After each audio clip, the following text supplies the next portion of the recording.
Bien. Estimados y estimadas estudiantes, esperando se encuentren muy bien, les recibo en esta sesión asincrónica de esta semana, la cual, tal cual hubiera sido advertido, tendrá por objeto las formalidades del acto jurídico.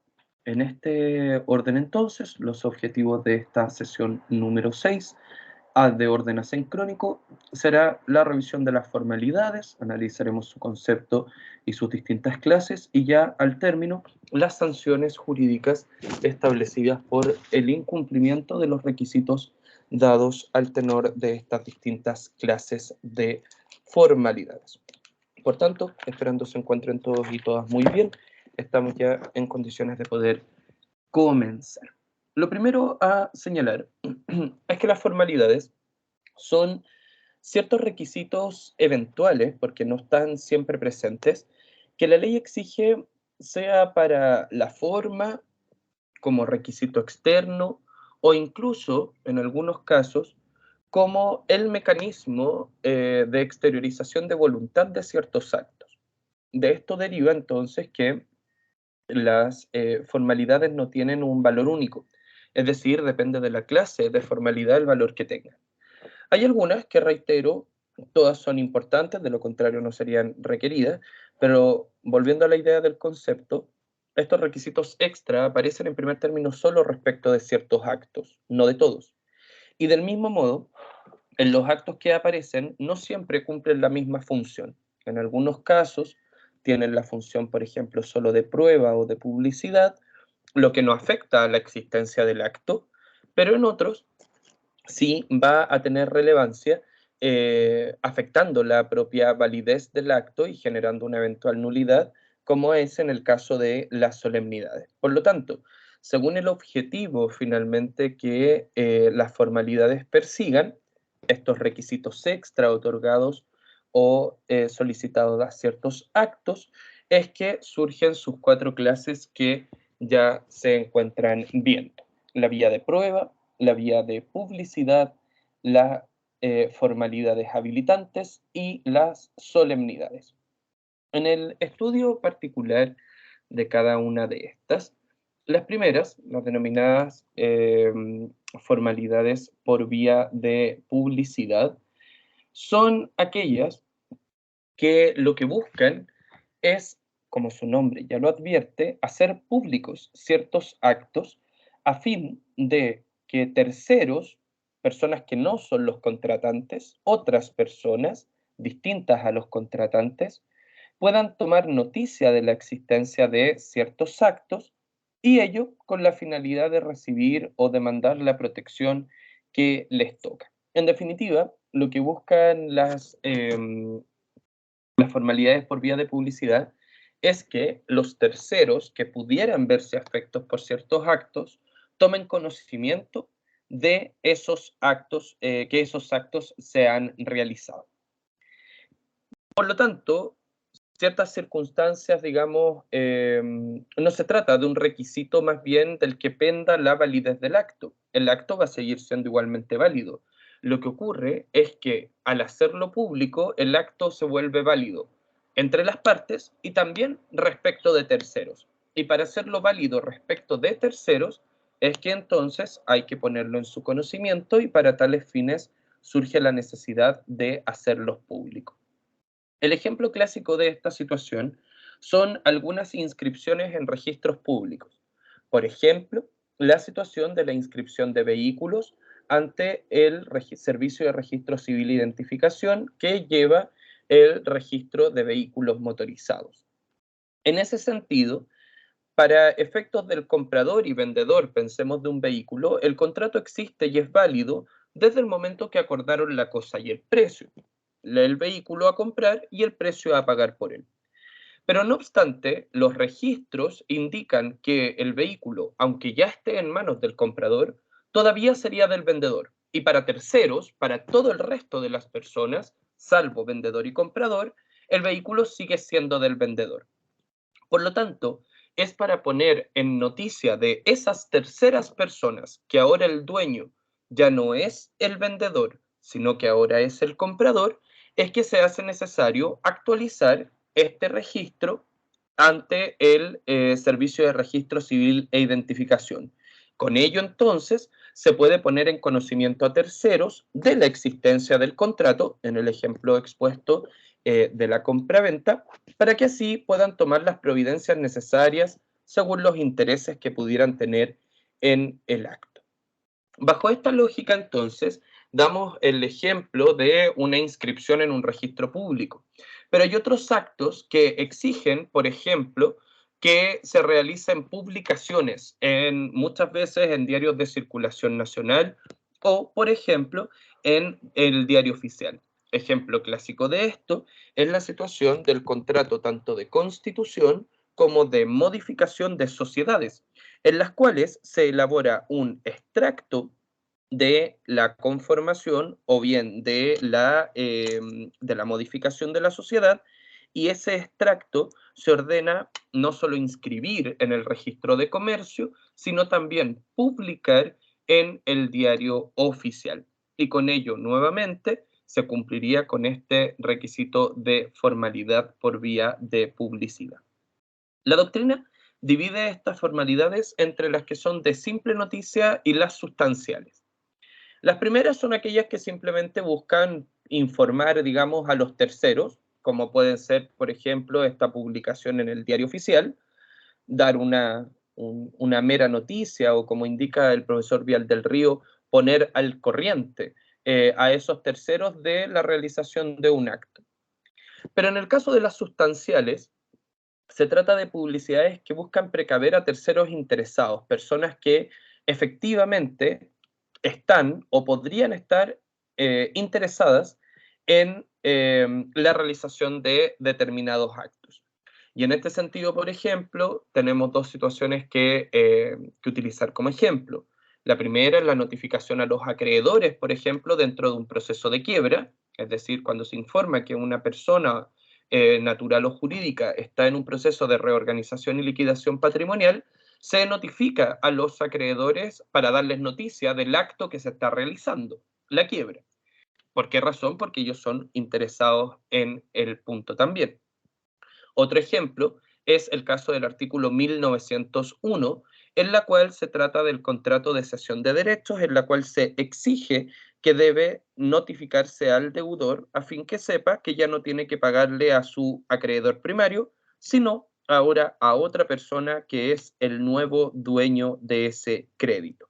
Ahora ya le adeuda a otra persona. Claro, son terceros finalmente de los actos porque no son las partes, pero que directa o indirectamente pueden tener intereses, y para ello es necesario informarles por estas vías de publicidad, como las inscripciones, como las notificaciones, como las publicaciones.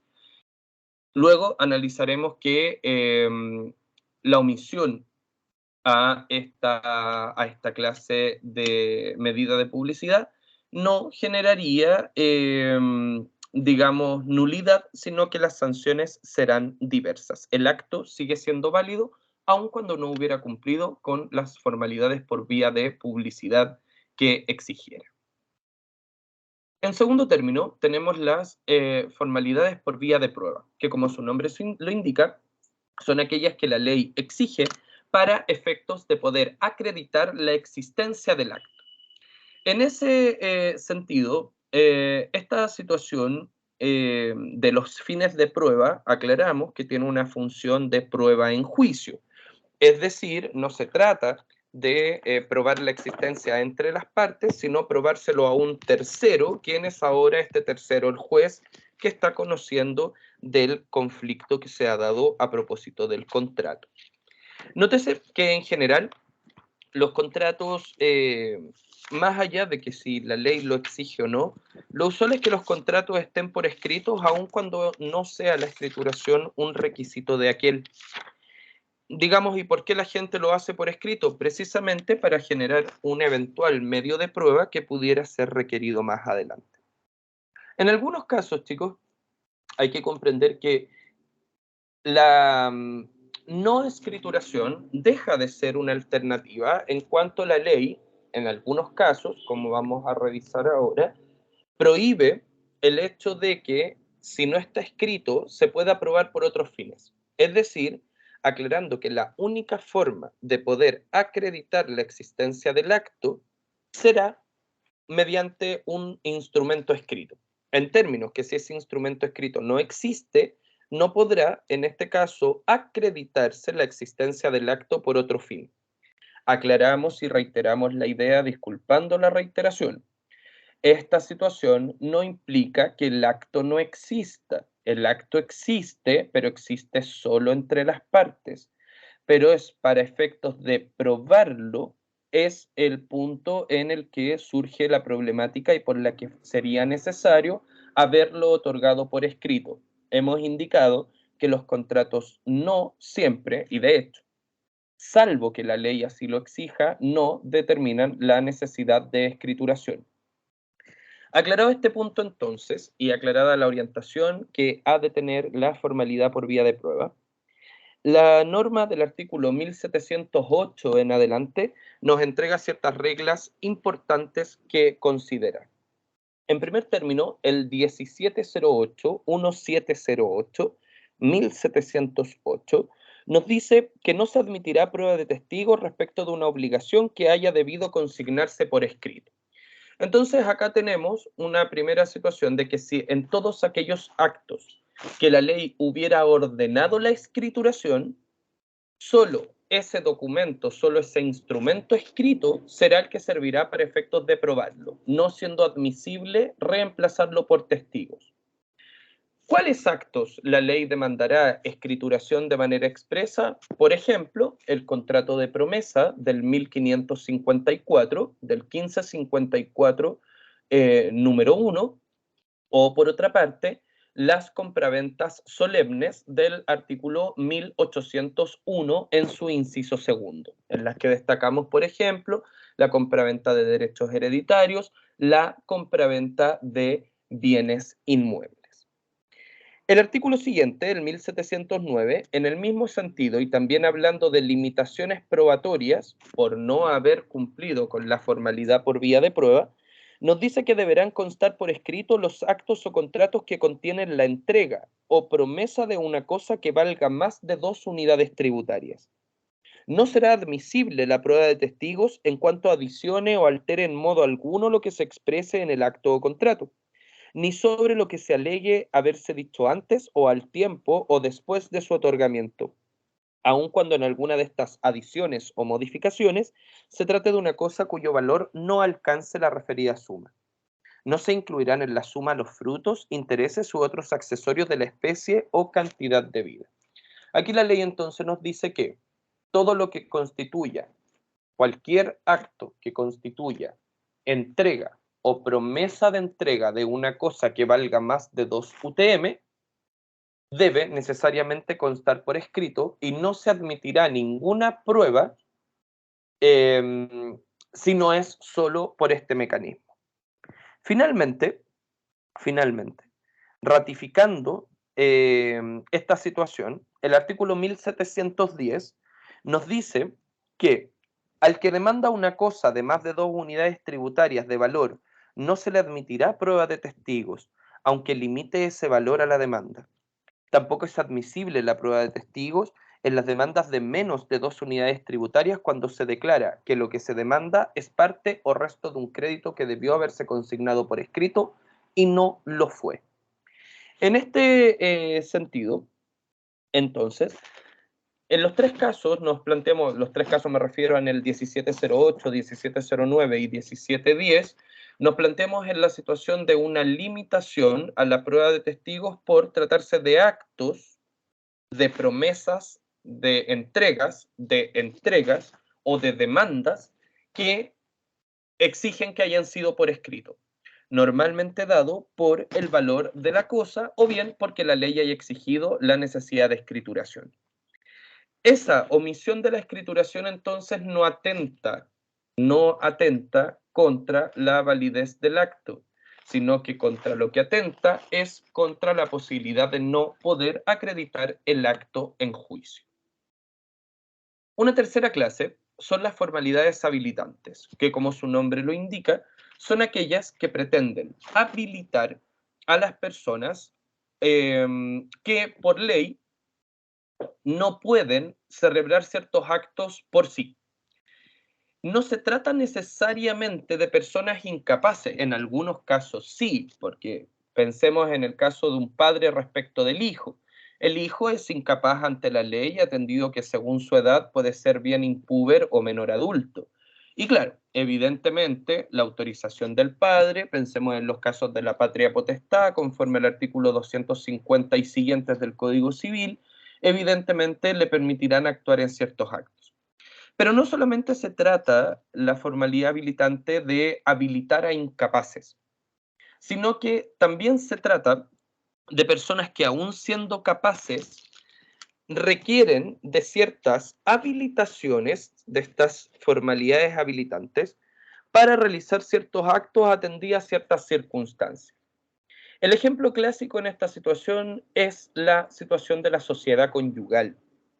En cuanto al tenor del artículo 1749, se establece que el cónyuge que sea administrador de la sociedad conyugal puede ejercer los derechos de administrador o de administradora con libertad, pero, pero, no se podrá enajenar o gravar voluntariamente, ni prometer enajenar o gravar los bienes raíces sociales, ni los derechos hereditarios, sin autorización en definitiva del otro cónyuge. En estos términos, entonces, y si bien la sociedad conyugal está planteada desde la perspectiva que el marido es el administrador de la sociedad conyugal y que la mujer será la que autorizará o no los actos, la naturaleza jurídica de esta operación es precisamente la que nos encontramos comentando. La mujer lo que realiza al autorizar a su marido es darle cumplimiento a la formalidad habilitante para que el marido pueda disponer de los bienes que son de la sociedad conyugal. Acá estamos en presencia de una situación entonces que afecta a la capacidad de las personas. Es decir, que si la persona no cuenta con la formalidad habilitante, no podrá realizar el acto en términos que, si no pudiendo, los realiza igual, el acto ahora sí puede llegar a verse afecto a una eventual nulidad conforme vamos a ver más adelante. Por último, tenemos la situación de las solemnidades, las cuales son, digamos, las más importantes de las cuatro clases. ¿Y por qué razón? Porque estas son las que son exigidas para la existencia o validez del acto. Es decir, estas son un requisito del acto, tan válido como la existencia de voluntad, como la existencia de objeto, causa y capacidad. Acá entonces tenemos estas solemnidades que pueden darse, como he dicho, para la existencia del acto o bien para su validez. En el caso de las primeras estamos hablando entonces de requisitos externos que exige la ley para la celebración de ciertos actos, sin los cuales el acto no se perfecciona ni producirá efecto alguno. Pensemos, por ejemplo, entonces que en el caso del matrimonio, en el cual, por más que exista la voluntad de casarse, es necesario cumplir con otros requisitos, como por ejemplo la presencia de testigos y del oficial de registro civil.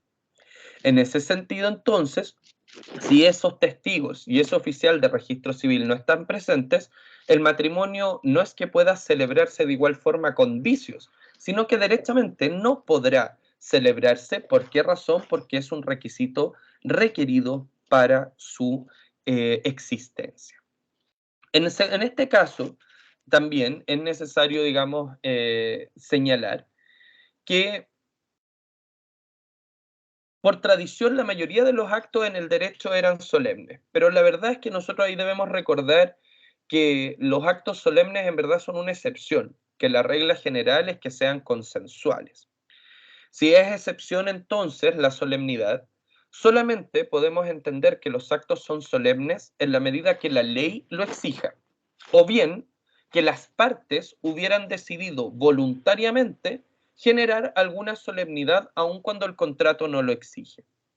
Este último supuesto de, digamos, la solemnidad voluntaria es un supuesto que viene dado en el artículo 1802 del Código Civil, en el 1802, cuando a propósito de la compraventa nos dice que si los contratantes estipularen que la venta de otras cosas de las enumeradas en el inciso segundo del artículo precedente no se repute perfecta hasta el otorgamiento de escritura pública o privada, podrá cualquiera de las partes retractarse mientras no se otorgue la escritura o haya principiado la entrega de la cosa vendida.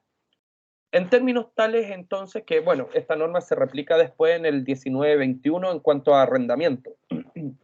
Es decir, que el Código Civil se abre a que solemnes van a ser los casos en los que la ley lo exige, pero también aquellos que las partes han decidido transformar en solemne. Ahora, si las partes no dijeron nada y la ley no lo exige, el acto será consensual o real conforme a los distintos mecanismos de perfeccionamiento al tenor de la clasificación del 1443. Pero hemos de pensar que para que sea solemne es porque la ley así lo ordenó o porque las partes así lo dispusieron. Veamos algunos casos en que la ley lo exige. Ya mencionábamos algunos. Tenemos por excelencia el caso de la promesa que consta por escrito, del 1454. Luego, los contratos de compraventa del inciso segundo del 1801. La hipoteca, en cuanto debe otorgarse por escritura pública, según el artículo 2409. Luego, el usufructo, que también debe otorgarse por escritura pública, según el 767.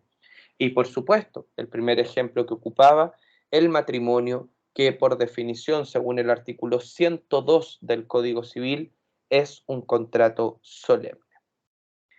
En todos estos casos estamos hablando de una solemnidad requerida al inicio del acto, como un requisito de su existencia. Pero en otros casos también vamos a tener solemnidades que son requeridas para la validez del acto. Es decir, que el acto podría existir sin su solemnidad, pero no podría subsistir sin aquella.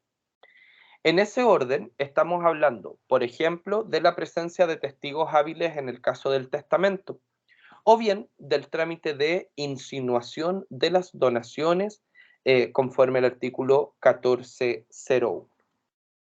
Hablamos entonces acá de que en uno y otro sentido son las clases de formalidades de mayor relevancia y que pueden significar, reitero, la anulación del acto. Para llevar esta cápsula a término, conviene entonces analizar qué efectos produce o qué sanciones produce la omisión a alguno de los requisitos que hemos, en este caso, conversado. Primero, cuando es por vía de prueba, la sanción no afecta al acto, el acto sigue siendo válido, y solamente genera problemas, como ya lo hemos advertido, de no poder probar el acto, particularmente por testigos. No obstante, nótese que la prohibición de los artículos 1708 a 1710 es relativa a los testigos, lo que quiere decir que otros medios de prueba, por ejemplo la confesión, sí sería admisible, o los peritos también serían admisibles. La prohibición pasa por no poder probar por testigos lo que debió haber estado por escrito. El acto no arriesga nulidad en ningún sentido. En segundo término, la vía de publicidad, la sanción que produce es, no es nulidad tampoco en ningún caso, sino que tenemos dos opciones. Por una parte, si se trata de estas simples noticias que hacíamos referencia, se genera la eventualidad de tener que reparar perjuicios, si es que se causaran. Pero si se trata de estas medidas de publicidad sustancial, aquí sí hay sanción, pero la sanción es la inoponibilidad, no la nulidad, sino que el acto es inoponible. Lo que quiere decir que el tercero, respecto del cual se quiere hacer valer el acto, no lo va a respetar porque para él el acto es inexistente. La sanción, reitero, de la medida de la vía de publicidad será la inoponibilidad y no la nulidad. El acto sigue siendo válido. En cuanto a formalidades habilitantes, acá lo normal es que, o no lo normal, es lo que genera, es nulidad. Nulidad que es de carácter relativo, normalmente. De hecho, si volvemos al ejemplo de la sociedad conyugal, es el artículo 1757 el que nos da esta solución. Los actos ejecutados sin cumplir los requisitos adolecerán de nulidad relativa. Entonces ahí nos da esta solución de la rescisión como incumplimiento de las formalidades habilitantes. No obstante ello, hay algunas situaciones en las cuales generaría nulidad absoluta y que tiene que ver con los actos realizados por incapaces absolutos carentes de formalidad habilitante. Hablemos de los dementes, de los impúberes o del sordo o sordomudo que no puede darse a entender claramente. Si no cuentan ellos con la habilitación para realizar ciertos actos, la sanción de nuevo es nulidad, pero en este caso pasa a ser nulidad absoluta, no relativa, que sería lo que normalmente ocurre. Y por último, la omisión a las solemnidades, como es un requisito del que depende la existencia o la validez del acto, este acto su omisión es un vicio tal que amerita la nulidad absoluta. Se dice que la solemnidad cumple la función de ser la forma por la cual se expresa la voluntad de las personas, en términos que, si no se ha ocupado esa solemnidad, se entiende que al acto le falta voluntad, porque la voluntad no se habría expresado en la forma que debiera haberse realizado. Cobra toda lógica, entonces, que la sanción sea la de nulidad absoluta. Les invito ahora entonces, chiquillos, a que puedan completar el formulario que estará disponible para ustedes, esperando que esta cápsula haya sido de provecho y utilidad para todos y todas. Que estén muy bien. Chao, chao.